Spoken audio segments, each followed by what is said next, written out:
L'objectif global du projet, c'est de, comme on l'a dit tout à l'heure en salle, c'est de contribuer à la réduction de l'importation du riz blanc au niveau national. Donc, à travers un certain nombre d'actions qui visent à améliorer la production et la productivité du riz au niveau local. Donc, il y a 4 composantes. La première composante, c'est la production et la productivité, la composante 1.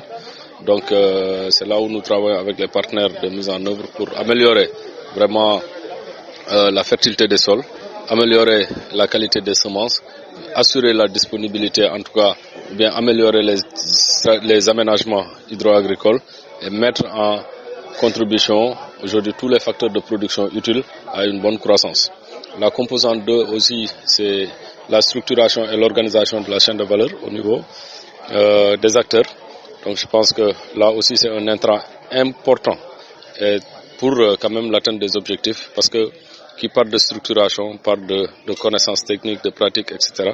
Et je pense que c'est à ce niveau-là qu'il faudra beaucoup agir. Donc il y a aussi la composante 3 qui est la finance islamique, donc où vraiment des actions seront mises à travers la ligne de financement qui existe, donc qui sera un fonds levier qui va permettre aux acteurs de combiner l'offre de crédit de la LBA associée à l'offre en tout cas de subvention qui sera effectuée par le projet. Donc pour rappeler aussi que cette ligne de crédit là vise à atteindre au moins un bon impact sur les jeunes et les femmes.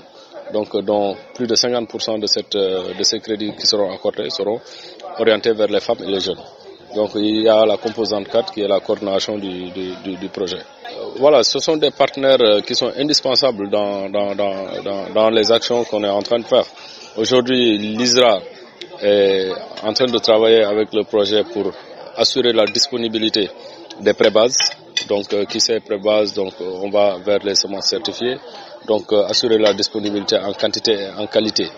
Donc il y a également l'INP qui travaille sur la cartographie des vallées et identifier également le profil, en tout cas de fertilité des sols, et va à la fin nous proposer un peu un diagnostic pour connaître un peu le niveau de fertilité de ces sols et de proposer dans ce sens en tout cas une bonne formulation d'engrais et de nouvelles options pour quand même toujours assurer la productivité et la production.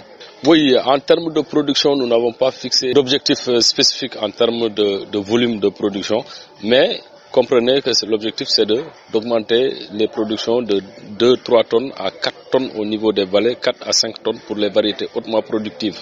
Et donc je pense que sur les superficies qu'on va aménager et les effets combinés en tout cas des autres acteurs, je pense qu'on contribuera fortement à la réduction de l'importation du riz.